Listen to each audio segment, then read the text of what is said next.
All right. Hey, everybody. Thanks for joining. Welcome to the CRE Playbook, your weekly spot for deal strategies and tips to level up your real estate investing game. Today's guest is one of the most impressive and amazing hustlers that I know.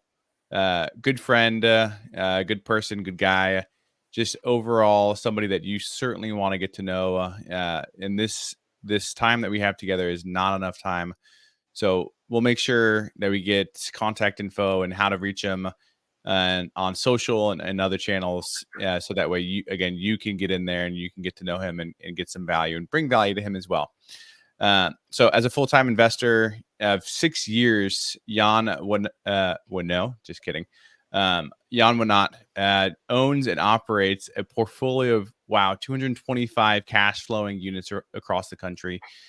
He's done a variety of flips, new construction developments in Seattle. I've been to them. They're amazing.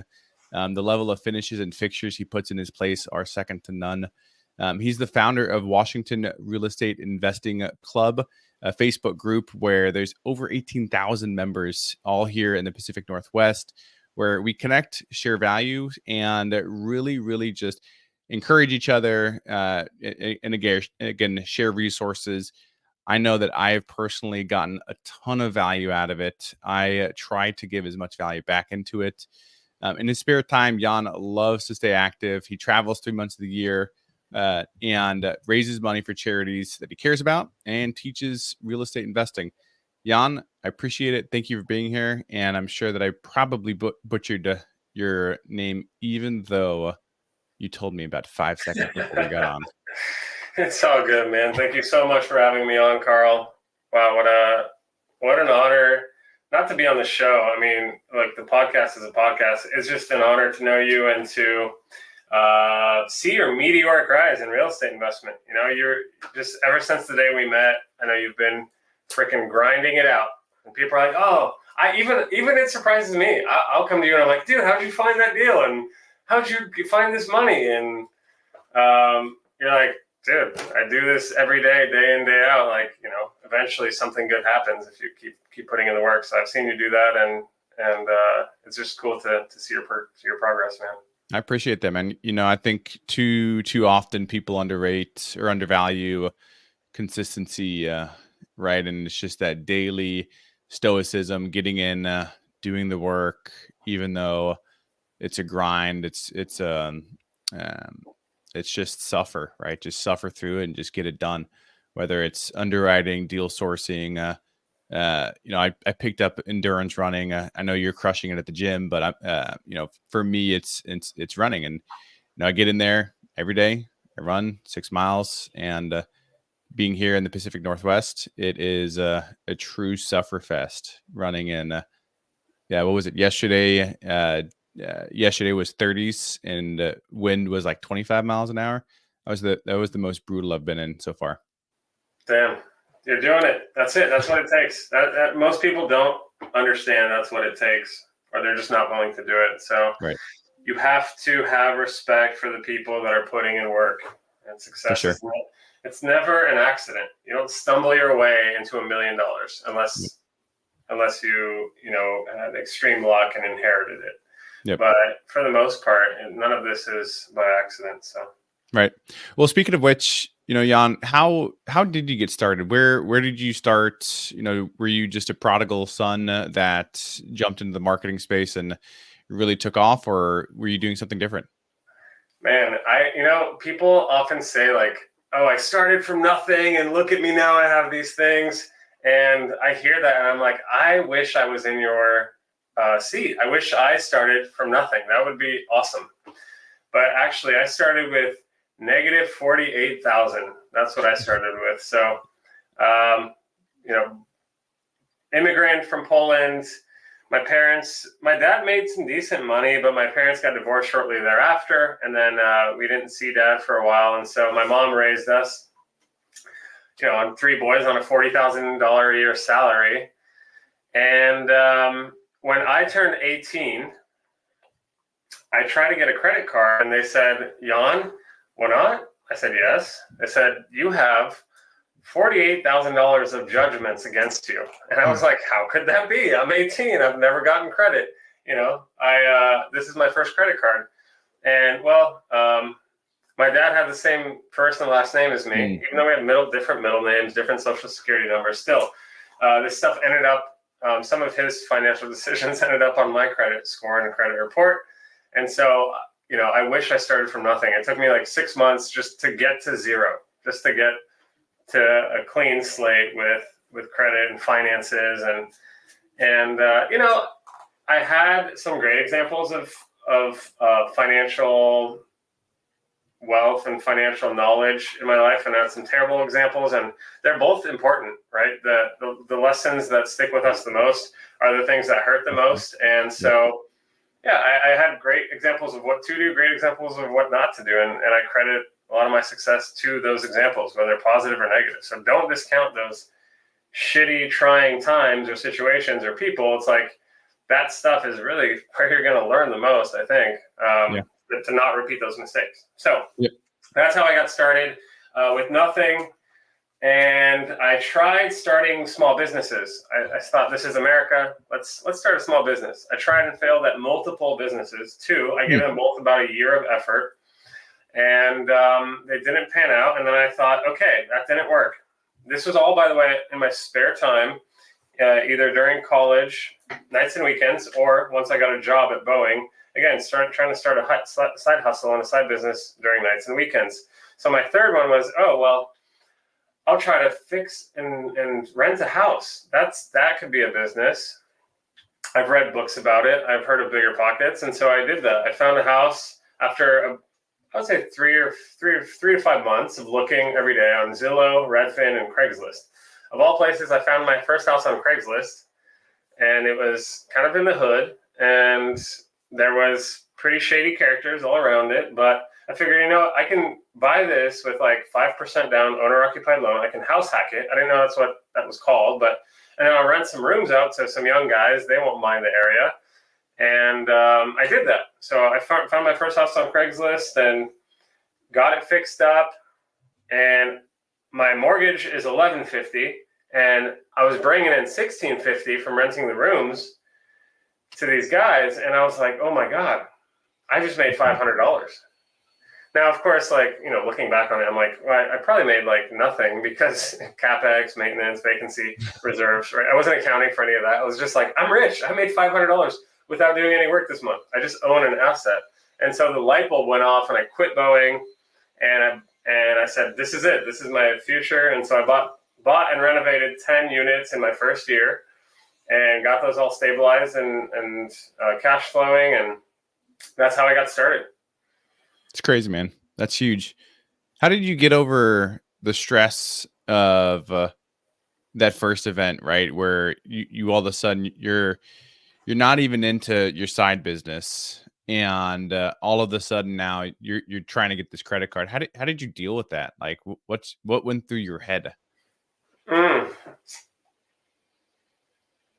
I think I maintained a pretty positive attitude around it. I mean, if you don't know anything different, then even like negative situations can feel normal to you, right? Sure. So if you grow up with if your parents aren't mentally well, for example, and you don't know anything different, you're like, oh, well, that's just how life is. So sure. you maintain a good attitude because it's not really positive. It's not going to benefit you to have a negative attitude.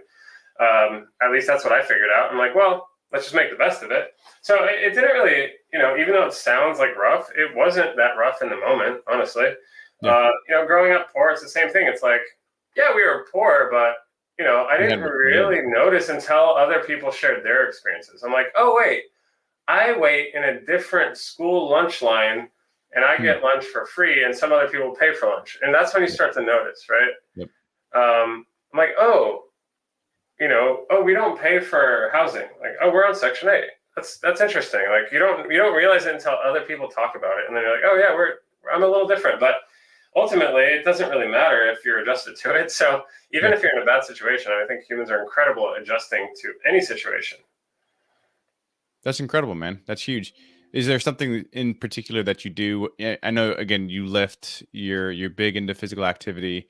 Is that your outlet that you like to tap into to help get over some of that, unexpected change? Definitely, yeah.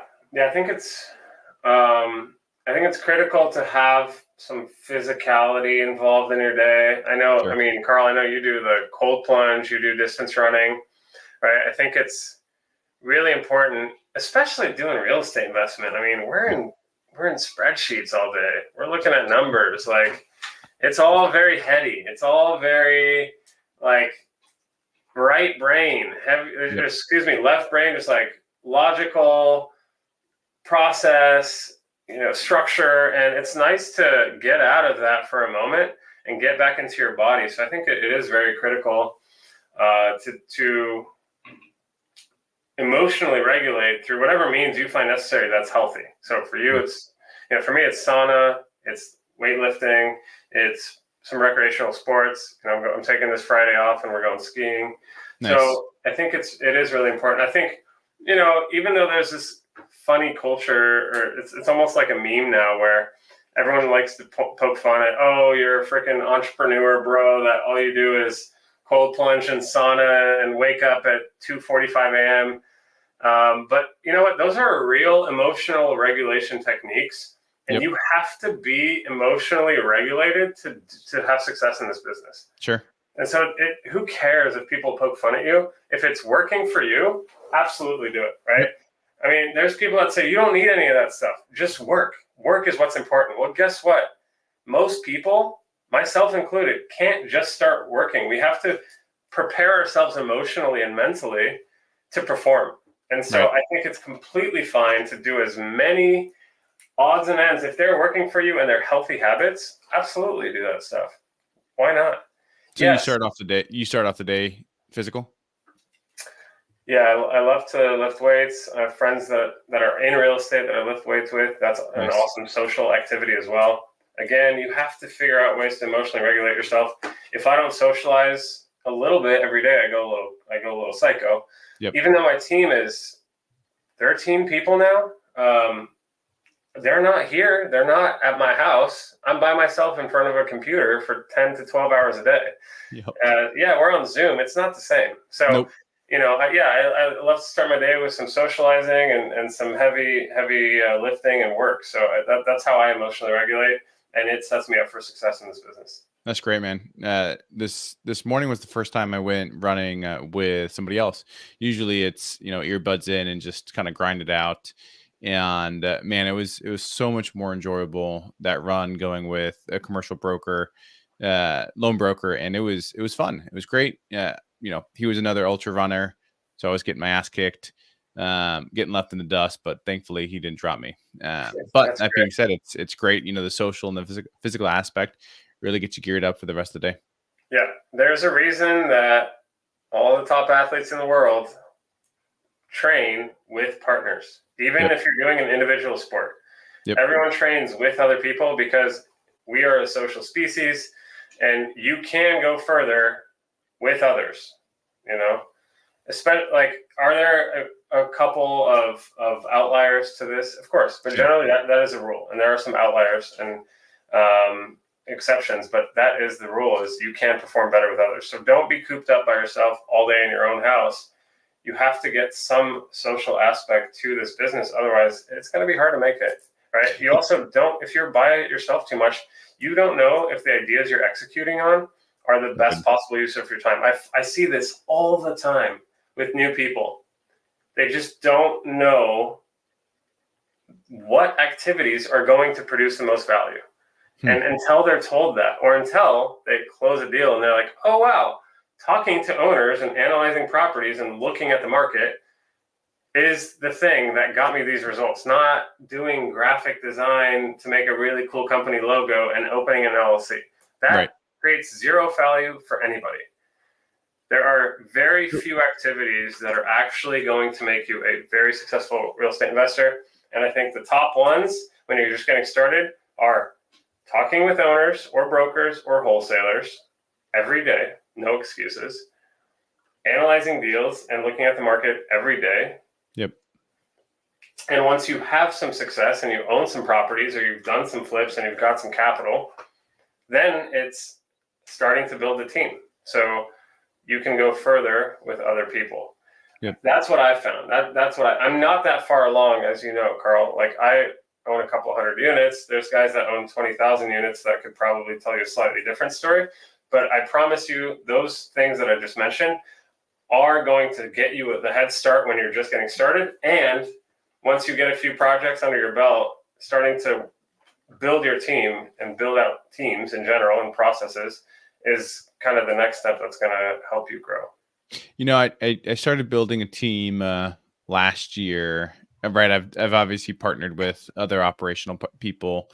You know, I've syndicated deals, and it's all been well and good. But I don't think anything is quite as great or effective as actually having employees and people that report up to you. Right, it started off initially as a virtual assistant, and you know, this person is onshore, near shore rather, in California, and it's quickly transitioned to a full time employee.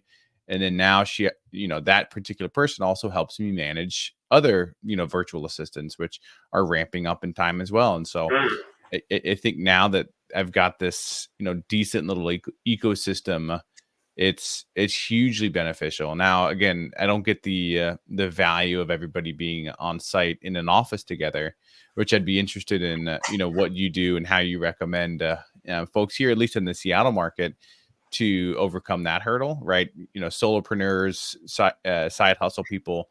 You know, what do you recommend to them that, you know, they want that in office, maybe not in office, right? But, you know, networking events or something like that, to where, again, they can get in, they can start networking, they can start telling people, oh, I've got this, you know, this 10 unit, this 8 unit, this 1 unit, and here's how I'm going to do it. So that way, again, they can talk to the people that know, dude, why are you messing around with a 2 unit in Pullman, Washington, or whatever it happens to be? Mm-hmm, mm-hmm. Yeah, I mean, look, the faster you can get to hiring excellent people, probably the faster you're going to have huge success. It's taken me forever to figure this out, and I'm just now there. I'm just now realizing the power of hiring great talent because, well, it's expensive. So if you don't have the revenue to back it, payroll, then too bad. You are either giving up equity to potential partners, and I know you've partnered with success and probably some without success. Or with less success. I know I've partnered with success and some that have been less successful. And even if, or, you know, to be honest, actually, all of my partnerships have made money, but they haven't all ended happily. Sure. But that's kind of what you're relegated to. That's your only option. You can afford a $3 to $8 VA, yep, or you can afford to give up some equity of an entity that, you know, really is worth nothing when you're just getting started. And so that's kind of what your options are. But yeah, of course, as soon as you have a couple $100,000 in the bank, you got to start thinking about, how do I at least get like a $40,000 a year, you know, part-time, or maybe starting to get into full-time employee that is a higher performer, that's maybe local. Yeah, I think it's critical to start thinking about what's my path to that? Do I even have a path to that? Or am I going to be doing this forever with a $3 VA forever on my own? Because which just to some people may not necessarily be a bad thing, right? Especially if they're still, you know, managing a W-2 job. And they're right. I don't, and maybe they enjoy the W-2 job, right? There's been plenty of people that I've talked to who, you know, I've asked, like, you know, where do you want to be in the spectrum of investing passively or invest actively? And it's like, look, I make $400,000 a year at my W-2. I actually enjoy developing software. Sure, like I'd love to pick up a couple, you know, small multis each year, but you know, I don't necessarily need to leave. And there's plenty of folks out there like that. Fully agree. Yeah, you have to know your goals, right? So like, my lifetime goal, financial goal, is $100 million net worth. Sure. I can't get there by working a $300,000 a year job. You just can't get to $100 million that way. You absolutely have to grow teams. Have So you I'm just, calculated the years it would take for somebody to get there? well, I It's mean, it, it's we know. probably some like what 1,500, 2,000, 2,500 years, right? Something crazy. Oh, right. It's trying to save.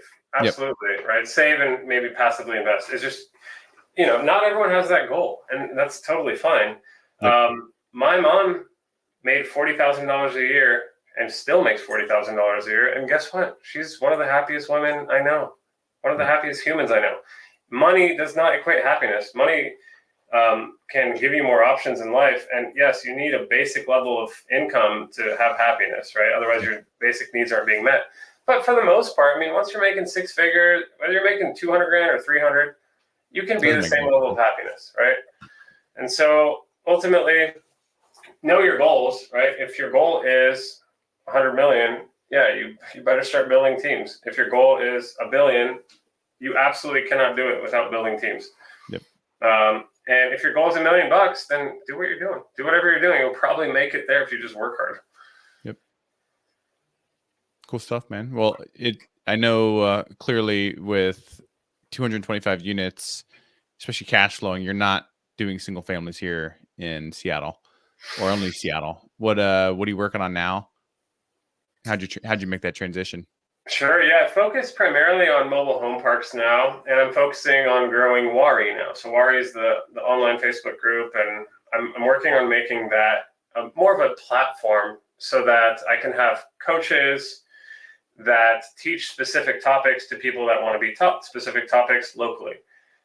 Because it's such a great platform for people to learn already. I think there is a market to expand it into creating just deeper learning experiences for people. We know from experience of going to college that spending $40,000 to learn from a guy that's making $60,000 doesn't really pencil if you're business oriented. Look, if you want to learn engineering, I get it. You have to learn things by the textbook. But even that, I've heard, even some of the more technical careers, you end up learning most of it on the job.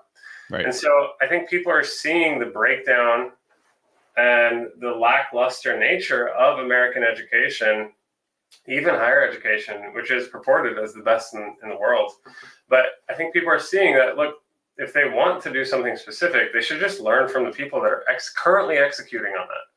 And so I plan on building out that business of education for Wari and just continuing for it to be a place where people connect and do deals and find partners and find contractors, because I love doing that work, and I would do that if money didn't exist. I think it's important to know what you like doing with your time, and I love connecting people, connecting good people.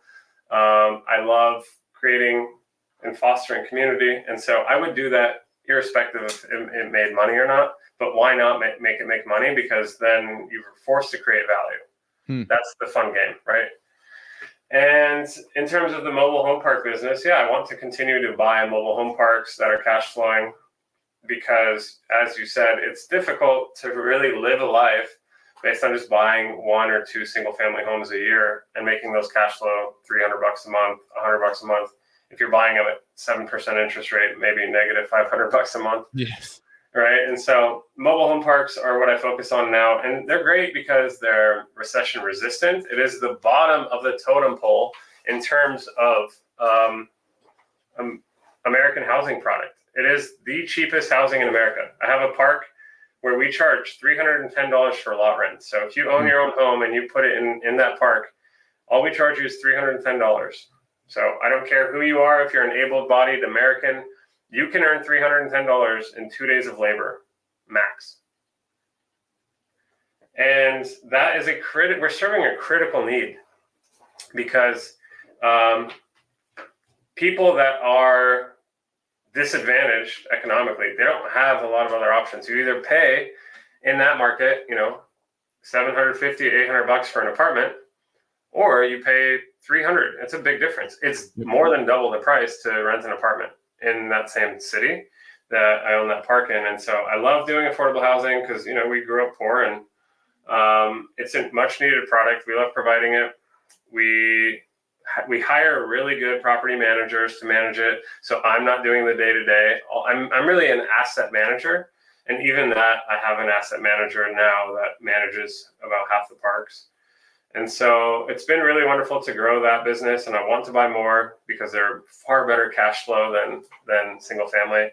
Our best mobile home park nets between $7,000 and $9,000 a month net cash flow after vacancy, Great.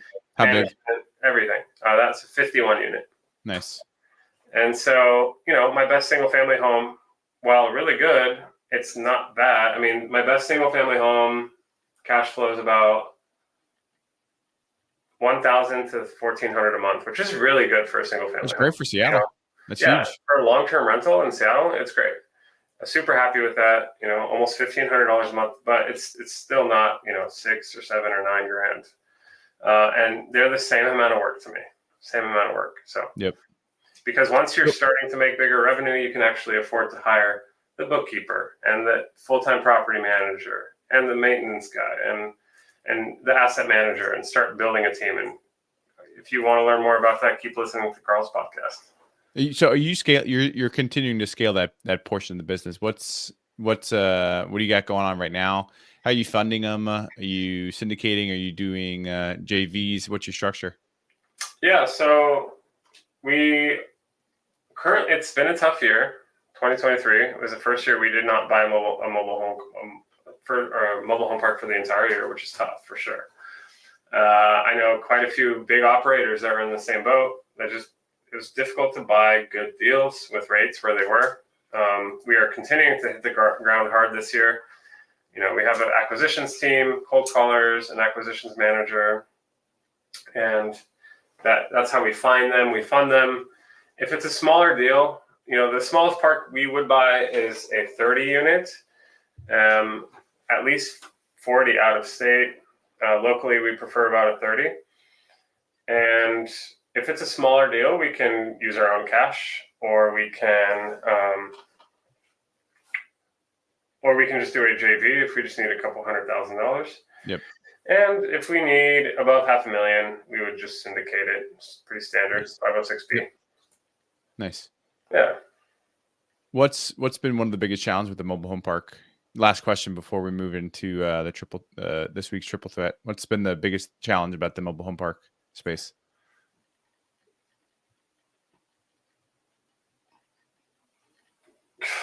Gosh, I mean, we're still learning every day on how to evaluate these parks. I think my biggest challenge right now is I have never been able to successfully tie up or get under contract on a mobile home park that's larger than 100 units. So biggest one we've done is 85. And there's just this threshold in parks where institutional operators and institutional buyers, they want those 100 plus 100 to 300 unit parks. Sure. I've just never been able to want to make one of those work. And so I need mentorship. I need guidance from bigger players than I am, because I'm doing something wrong. And so that's been one of my biggest challenges is struggling to break into that bigger space, that, sure. That $6 to $20 million space. Right now we're operating, between 1 and 6 million typically, even a little bit smaller sometimes, either, a couple under a million. But it's a part of it, I'm sure, I just need to get in the right rooms. And part of it is there's probably errors in my analysis. And part of it's maybe I just don't have access to this low capital and can take these operating losses as long as some of these other players can. So, yep.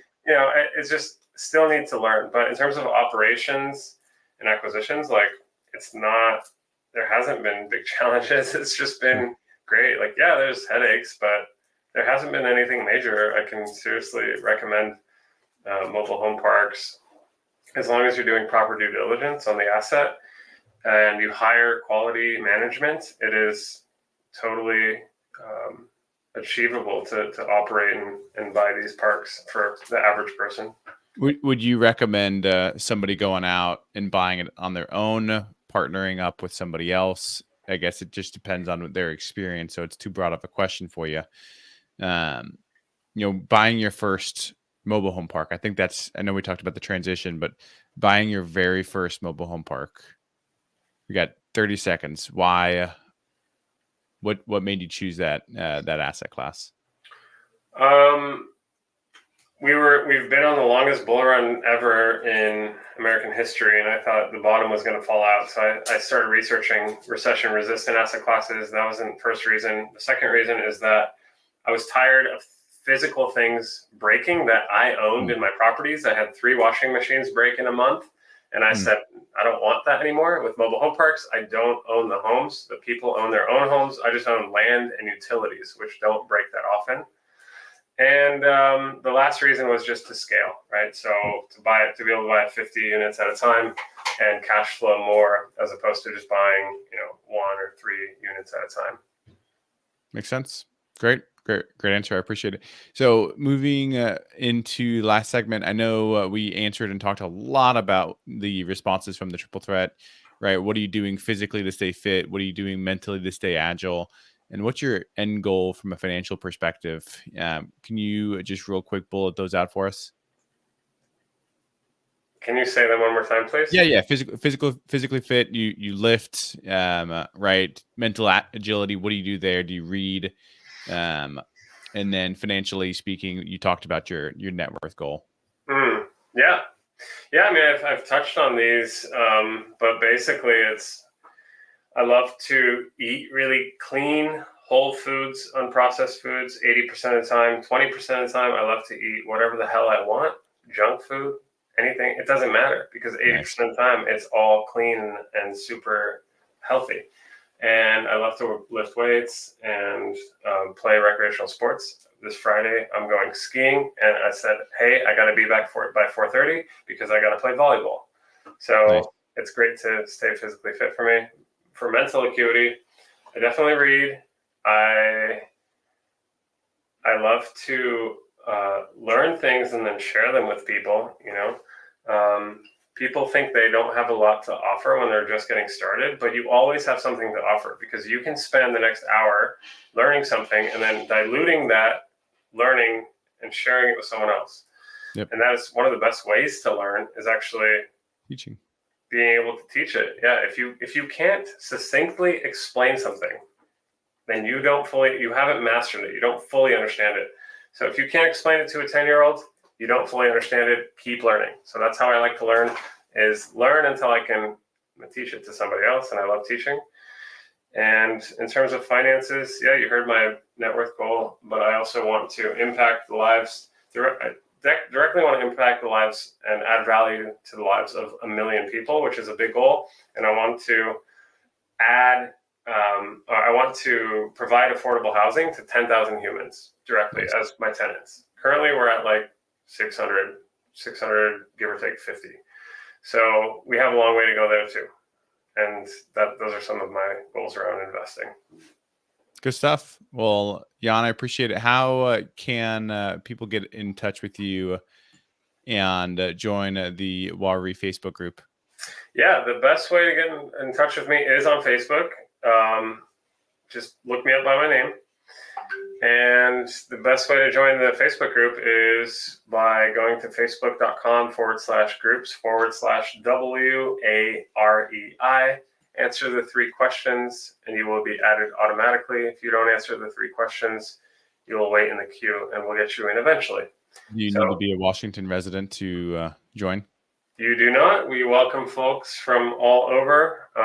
If you are in faraway places like Nigeria, we will assume you could be trying to scam our members. So we do watch for where you are. Right? If you're too far away, maybe you're not actually interested in Washington real estate investment. But if you're in America, then come and join, learn, and give back as well.